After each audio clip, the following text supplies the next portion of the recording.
नमस्कार।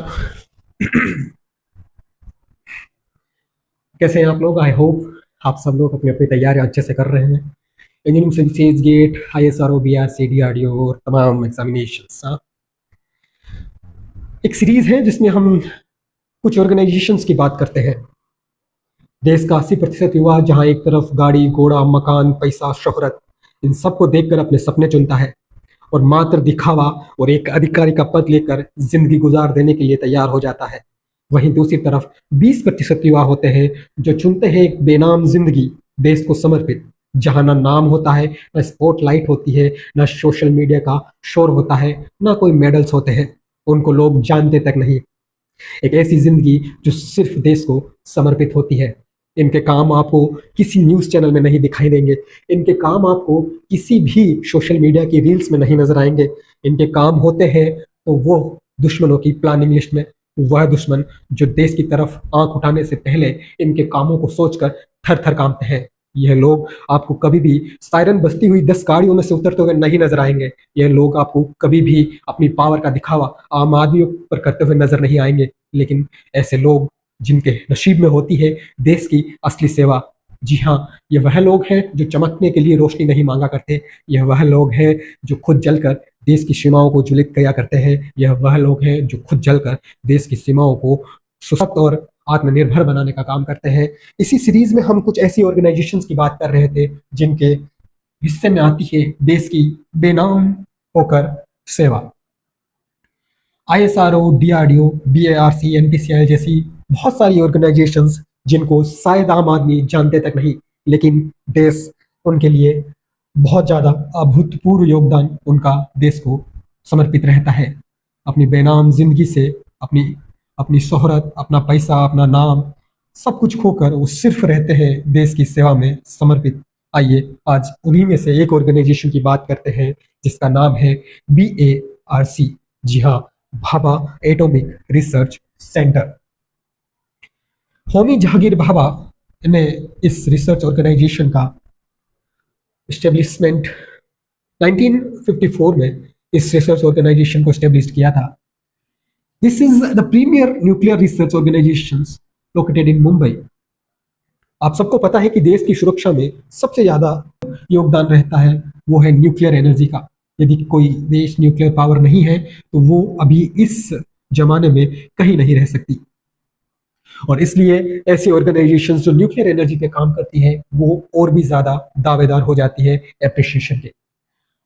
Nuclear research करना, atomic energy के एप्लीकेशंस ढूंढना, डिफेंस रिलेटेड न्यूक्लियर रिसर्च करना, स्पेस एंड रिएक्टर के रिलेटेड न्यूक्लियर रिसर्च करना, स्ट्रेटेजिक न्यूक्लियर सिस्टम्स बनाने, इन सब के बारे में इसका काम होता है। आज़ादी के बाद इंडिया को एक ऐसी ऑर्गेनाइजेशन चाहिए होती है ताकि वो बाहर की कंट्रियों से अपना मुकाबला कर पाए, और इसलिए हमारे देश के महान वैज्ञानिक डॉक्टर होमी जहांगीर भाभा ने 1954 में एक एटॉमिक एनर्जी स्टेब्लिशमेंट AEET की स्थापना की थी। और after his death in 1966 AEET को BARC भाभा साहब के नाम पर समर्पित करके इसका नाम चेंज कर दिया गया और इसका नाम हुआ Bhabha atomic research centre, BARC। हम यह जानेंगे कि हम किस प्रकार से इस ऑर्गेनाइजेशन के पार्ट बन सकते हैं, हम किस प्रकार से देश की सेवा कर सकते हैं इस ऑर्गेनाइजेशन का एक पार्ट बनकर।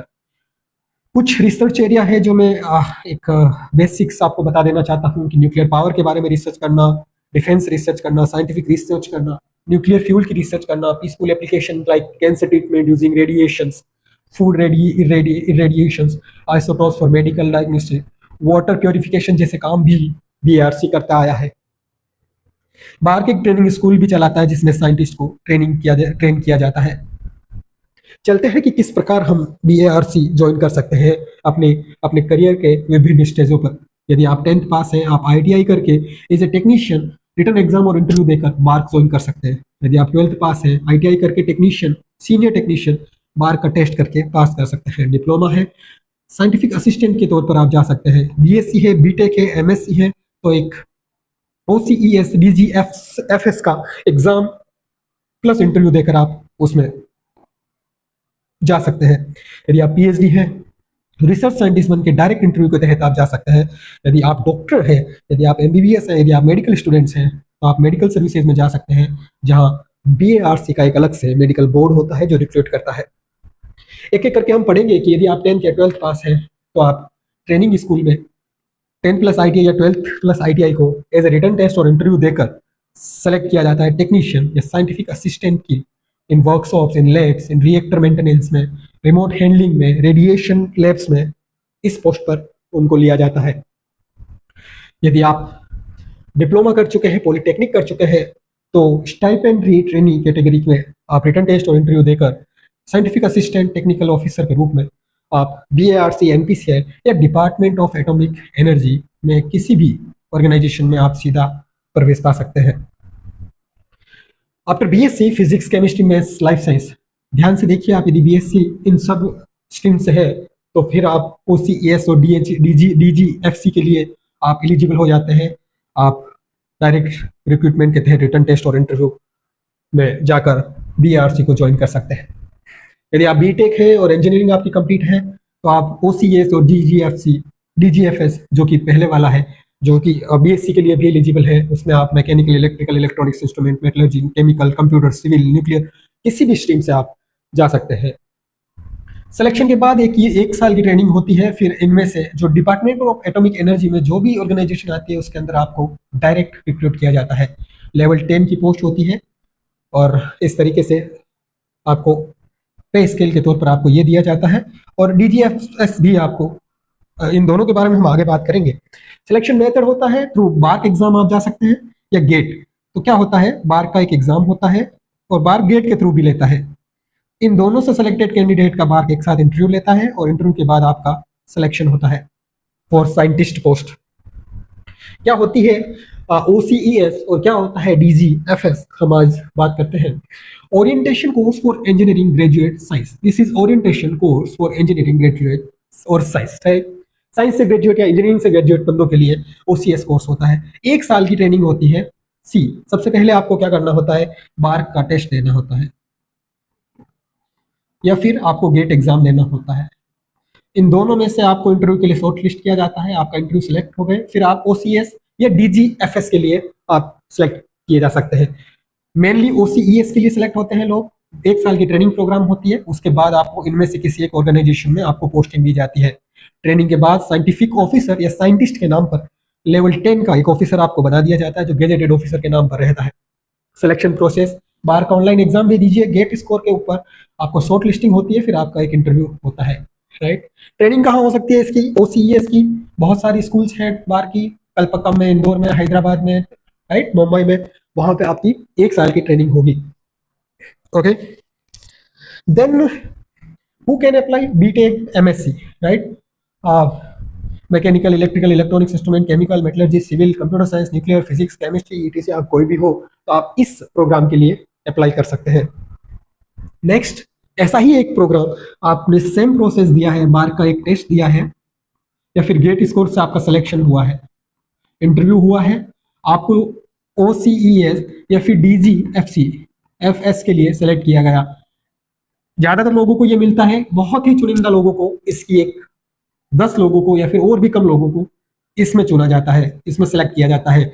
2 साल का एक कोर्स दिया जाता है इनको, एमटेक, एम केमिस्ट्री या फिर कुछ भी आपको एमएससी कुछ भी किया जाए, एक higher degree IIT Bombay, IIT Delhi, IIT Kanpur, IIT Madras के थ्रू बीआरसी करवाती है। स्टाइपेंड आपको देती है, पूरी सैलरी आपको देती है 2 साल के लिए, ठीक है। और उसके बाद आपको आपको कहाँ कहाँ आपको पोस्टिंग दे दी जाती है, उन्हीं ऑर्गेनाइजेशन पर, डिपार्टमेंट ऑफ एटॉमिक एनर्जी की पोस्ट, उन्हीं जगह पर आपको पोस्टिंग दे दी जाती है। राइट, तो क्या क्या बेनिफिट्स होते हैं, बार्क पूरी फीस देता है, आईआईटीज अपने आप एडमिशन लेती है और एमटेक की एक डिग्री भी आपके पास होती है, और फिर उसी पोस्ट पर आप साइंटिफिक ऑफिसर की पोस्ट पर आप ज्वाइन होते हैं। थोड़े सीनियर लेवल हो सकता है आपका, right, on the basis of your knowledge. इस प्रकार से आप यदि ग्रेजुएट है तो आप जा सकते हैं। ऐसे 2 कोर्सेज क्यों करवाती है, क्योंकि हाईली ट्रेंड साइंटिस्ट की जरूरत होती है। न्यूक्लियर में इंजीनियर्स, हाईली टैलेंटेड इंजीनियर्स चाहिए, रिएक्टर डिजाइन के लिए चाहिए, सीलिंग के लिए चाहिए, रेडिएशन हाइड्रोडायनेमिक्स के लिए चाहिए। तो इन लोगों को बहुत ज्यादा हाईली टैलेंटेड लोग चाहिए जो मास्टर्स किए हुए हो, लेकिन मास्टर्स भी बाहर से नहीं, आफ्टर सिलेक्शन जो मास्टर्स किए होंगे उन्हीं की इंपॉर्टेंस होती है जब रिसर्च ऑर्गेनाइजेशंस होती है। राइट। नेक्स्ट, यदि आपने एमएससी की है तो आप एमएससी में भी इसी प्रोसेस से आप जुड़ सकते हैं, या डायरेक्ट आप अप्लाई करके भी इंटरव्यू दे सकते हैं। एमटेक का भी सेम इसी से आप जुड़ सकते हैं, या फिर डायरेक्ट पीएचडी करके, बार्क में पीएचडी करके और आप ज्वाइन कर सकते हैं, राइट। यदि आपने पीएचडी कर ली है तो आप scientific officer directly, post graduate fellow, research associate या सीनियर साइंटिस्ट के तौर पर direct interview, fellowship programme, sponsored research programme में पार्ट लेकर आप बीएआरसी से जुड़ सकते हैं, राइट। यदि मेडिकल फील्ड हो, बहुत लोग मुझसे पूछते हैं कि सर हमारी बायोलॉजी है और हम रिसर्च में जाना चाहते हैं, हम ऐसी प्रेस्टिजियस ऑर्गेनाइजेशन में काम करना चाहते हैं, तो आपके लिए हम बता दें कि बीआरसी डॉक्टर्स को भी हायर करती है, मेडिकल फिजिसिस्ट को भी हायर करती है, रेडिएशन ऑन्कोलॉजिस्ट को भी हायर करती है, रेडियोलॉजिस्ट को भी हायर करती है। डायरेक्ट रिक्रूटमेंट आता है। आप बार की ऑफिशियल वेबसाइट को बार बार चेक करते रहिए, आपको इन सब की रिक्रूटमेंट के बारे में नोटिफिकेशन मिलता रहेगा, और मैं भी यहाँ पे पोस्ट करता रहूंगा। इसके अलावा आप यदि कॉमर्स से हैं, यदि आप आर्ट्स से हैं, तो एडमिनिस्ट्रेटिव पोस्ट के लिए भी आपकी रिक्रूटमेंट आती है, जहां account officer, purchase officer, administrative officer, security officer, like fire service officer.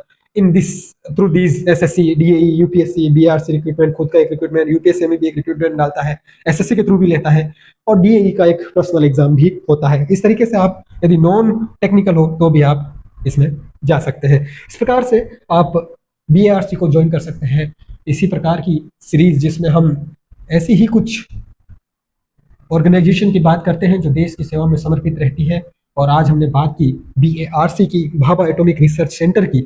और आई होप आप लोगों को ये वीडियो अच्छी लगी है और आप सब लोग अपने एग्जाम की तैयारियां अच्छे से कर रहे हैं, और आप इस अपनी तैयारी की जर्नी में साइंटिस्ट नेटवर्क से जुड़े हुए हैं।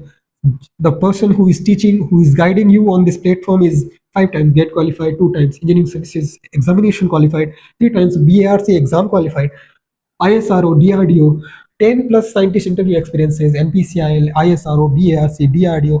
There is no such organization which is recruiting as a scientist उसका इसको experience ना हो.